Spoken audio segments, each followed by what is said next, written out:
Hello साथियों, स्वागत है आप सभी लोगों का कल्याण इंस्टीट्यूट यूट्यूब चैनल पे। इस चैनल के माध्यम से आज हम बात करेंगे एक्सपोजिटरी टेक्स्ट और नैरेटिव टेक्स्ट के संदर्भ में।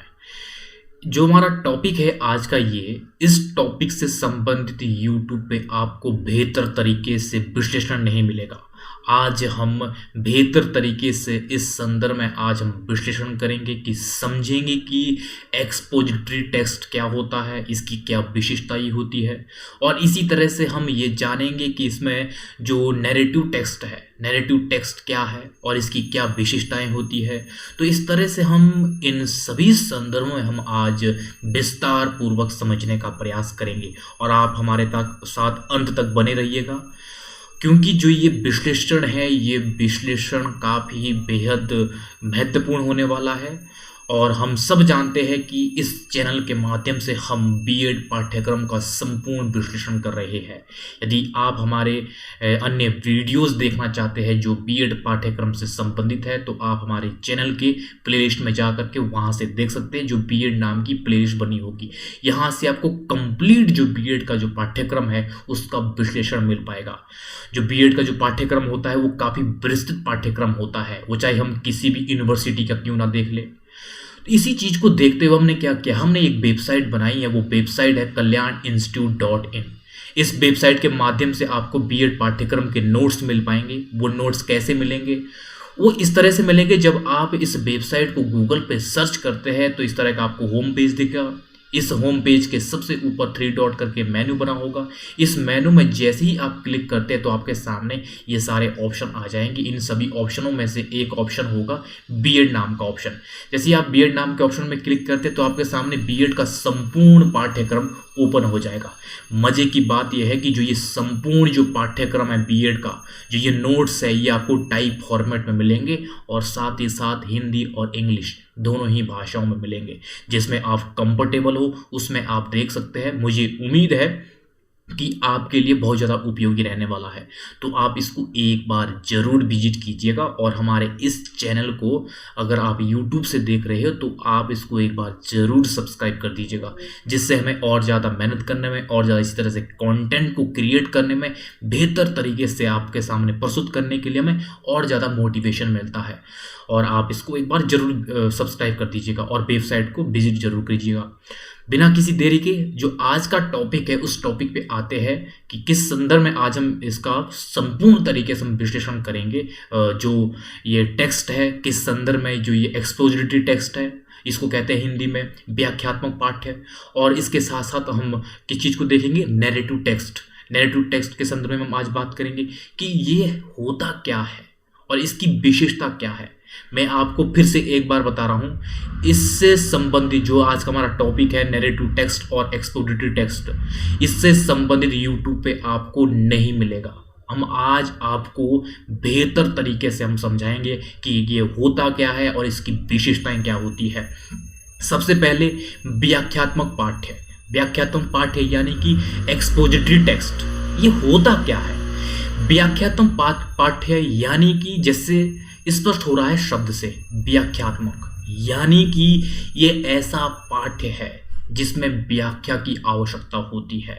यानी कि इसमें क्या होता है, इसमें एक संक्षेप शब्दों में इसमें होता है विवरण किसी भी घटना का, किसी भी सिद्धांत का, और इसको बेहतर तरीके से समझने के लिए व्याख्या की आवश्यकता होती है। तो इसीलिए इसे व्याख्यात्मक पाठ्य कहते हैं, जिसमें कि इसमें जो विचार होते हैं, जो घटनाक्रम होता है, जो सिद्धांत होते हैं, उसको बेहतर तरीके से प्रस्तुत किया जाता है व्याख्यात्मक माध्यम से। और इसको समझने के लिए क्या आवश्यकता होती है? इसके स्पष्टीकरण की, इसके व्याख्या की आवश्यकता होती है, क्योंकि ये संक्षेप शब्दों में होता है। जब संक्षेप शब्दों में होता है तो ये समझने में कठिन होता है। इसीलिए इसको बेहतर तरीके से समझने के लिए हमें आवश्यकता पड़ती है स्पष्टीकरण की, हमें आवश्यकता पड़ती है व्याख्या की, कि किस तरह से इस व्याख्या के माध्यम से किसी घटना को, किसी सिद्धांत को, किसी भी विचारों को हम बेहतर तरीके से तब समझ सकते हैं जब हम उसकी व्याख्या करेंगे, जब हम उसका स्पष्टीकरण करेंगे, जब हम उसका एक तरह से विश्लेषण करेंगे, तब जाके हम उसे आसानी से समझ पाएंगे। तो इस तरह से जो व्याख्यात्मक पाठ्य होता है, व्याख्यात्मक पाठ्य संक्षेप में होता है, यानी कि ये कम शब्दों में होता है, कम शब्दों में अधिक विचारों को प्रस्तुत किया जाता है। जो भी व्याख्यात्मक पाठ्य होता है कम शब्दों में अधिक से अधिक विचारों को, अधिक से अधिक जो घटनाक्रम होता है उसको कम शब्दों में प्रस्तुत किया जाता है, और इसको समझने के लिए हमें व्याख्या की आवश्यकता होती है। तो इस तरह से जो ये व्याख्यात्मक पाठ्य होता है, व्याख्यात्मक पाठ्य में जो विचार, तर्क और चिंतन मनन है और ज्ञानवर्धन है, ये एक तरह से बहुत ज़्यादा इससे क्या होता है, वृद्धि होती है। वो क्यों होती है? क्योंकि एक तरह से जो भी हमारा बौद्धिक स्तर है, बौद्धिक स्तर इस तरह से हमारा प्रोसेस करता है व्याख्यात्मक पाठ्य को पढ़ने से, जिससे कि हमारा जो ज्ञानवर्धन होता है, जो हमारी चिंतन मनन की जो शक्ति है वो बढ़ने लगती है, क्योंकि पूरी एक्सरसाइज हो जाती है। क्योंकि ये थोड़े जटिल जरूर होते हैं, इसीलिए इसमें व्याख्या की आवश्यकता होती है। तो इस तरह से ये हो गया आपका व्याख्यात्मक पाठ्य, यानी कि एक्सपोजिटरी टेक्स्ट।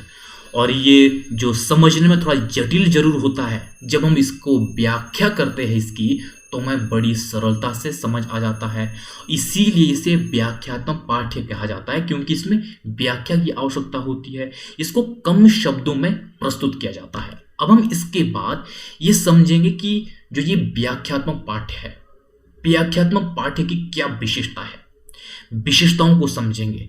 जब हम विशेषताओं को समझ लेंगे तब हम स्पष्ट रूप से ये जान पाएंगे कि ये व्याख्यात्मक पाठ्य है क्या है, किस तरह से ये व्याख्यात्मक पाठ्य होता है, इसको हम किस तरह से बड़ी सरलता से हम समझ पाएंगे, ये पता लगा पाएंगे वास्तव में ये व्याख्यात्मक पाठ्य होता क्या है। सबसे पहली जो विशेषता है वो है संश्लिष्टता। संश्लिष्टता यानी कि इससे ये स्पष्ट है कि किस तरह से जो ये व्याख्यात्मक पाठ्य होते हैं ये थोड़े जटिल जरूर होते हैं, जिसके लिए हमें इसके समझने के लिए बेहतर तरीके से किस तरह से हम इसे समझे, इसमें व्याख्या और विश्लेषण की आवश्यकता होती है। तब जाके हम इन पाठ्यों को समझ पाते हैं, क्योंकि ये जटिल होते हैं, क्योंकि इन्हें कम शब्दों में प्रस्तुत किया जाता है। तो इसलिए इसमें जटिलता होने के कारण इसमें आवश्यकता होती है विश्लेषण की, व्याख्या की। तो इस तरह से इसमें एक जटिलता पाई जाती है। दूसरा है निरंतरता, प्रभावमयता का अभाव, यानी कि इसमें क्या होता है, इसमें निरंतरता का अभाव होता है। ये किस तरह से होता है? क्योंकि जो ये व्याख्यात्मक पाठ्य होते हैं, व्याख्यात्मक पाठ्य जटिल होते हैं, ये ज्ञानवर्धन के लिए होते हैं, तो इसलिए इसमें जो निरंतरता है, निरंतरता का अभाव होता है। जबकि जो कथात्मक जो पाठ्य होते हैं, कथात्मक पाठ्यों में क्या होता है, उसमें निरंतरता पाई जाती है।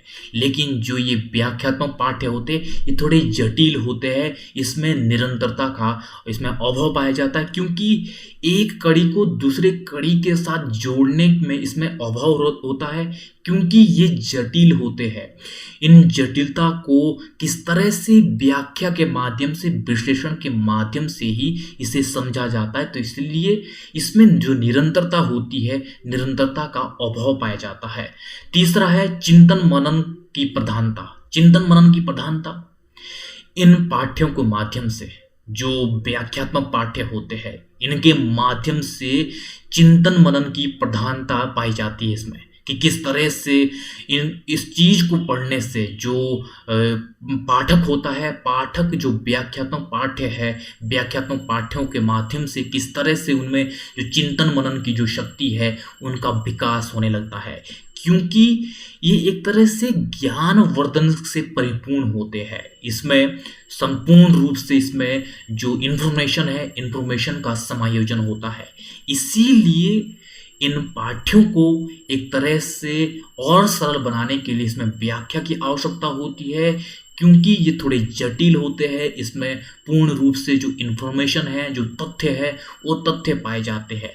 इसी कारण से क्या होता है, जो पढ़ने वाला होता है, जो पाठ्य होता है, वो क्या कहता है, पाठक एक तरह से उसके दिमाग में जो चिंतन मनन है, चिंतन मनन होने लगता है, क्योंकि इसमें जो इन्फॉर्मेशन होती है, इन्फॉर्मेशन का बहुलता पाई जाती है। तो इस तरह से ये तीसरा चिंतन मनन की इसमें प्रधानता पाई जाती है।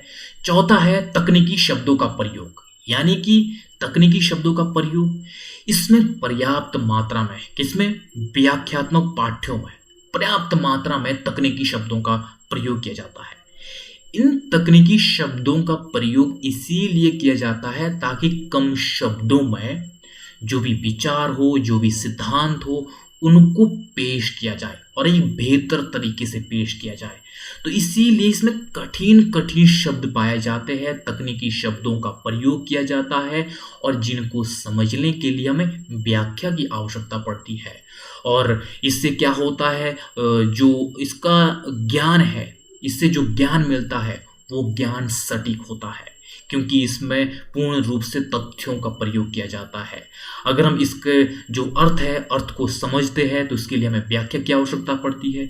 तो इस तरह से जो व्याख्यात्मक पाठ्य होता है, व्याख्यात्मक पाठ्यों में इसमें तकनीकी शब्दों का प्रयोग किया जाता है और जिससे कि ये और ज़्यादा जटिल हो जाता है और जिसको हम समझ पाते हैं व्याख्या के माध्यम से। और पांचवा है संक्षिप्तता।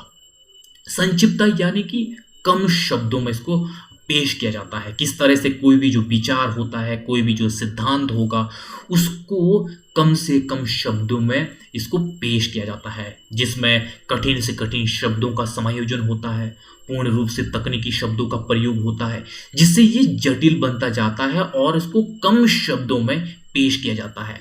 और तो इस तरह से जो ये व्याख्यात्मक पाठ्य है, व्याख्यात्मक पाठ्यों में एक तरह से संक्षिप्तता पाई जाती है, कम शब्दों में इसे पेश किया जाता है। तो इस तरह से इसकी संपूर्ण रूप से इसकी विशेषता है। इन विशेषताओं के आधार पर हम समझ पाते हैं कि जो व्याख्यात्मक पाठ्य है, व्याख्यात्मक पाठ्यों की क्या विशेषता होती है, किस तरह से हम स्पष्ट रूप से समझ पाएं इसके अंतर्गत की जो व्याख्यात्मक पाठ्य होता है वो वास्तव में होता क्या है, किस तरह से हम समझ पाएंगे कि डिफरेंस कर पाए कि जो व्याख्यात्मक पाठ्य है और जो कथात्मक पाठ्य है उनमें क्या डिफरेंस होता है। अब हम इसके बाद जिस बिंदु पे आ रहे हैं वो है कथात्मक पाठ्य।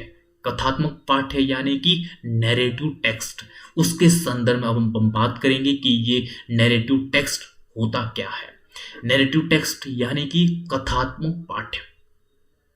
इससे पहले हमने जो व्याख्यात्मक पाठ्य पढ़ा है, हालांकि थोड़ा बहुत इसमें समानता पाई जाती है, लेकिन ये एक दूसरे के विपरीत है।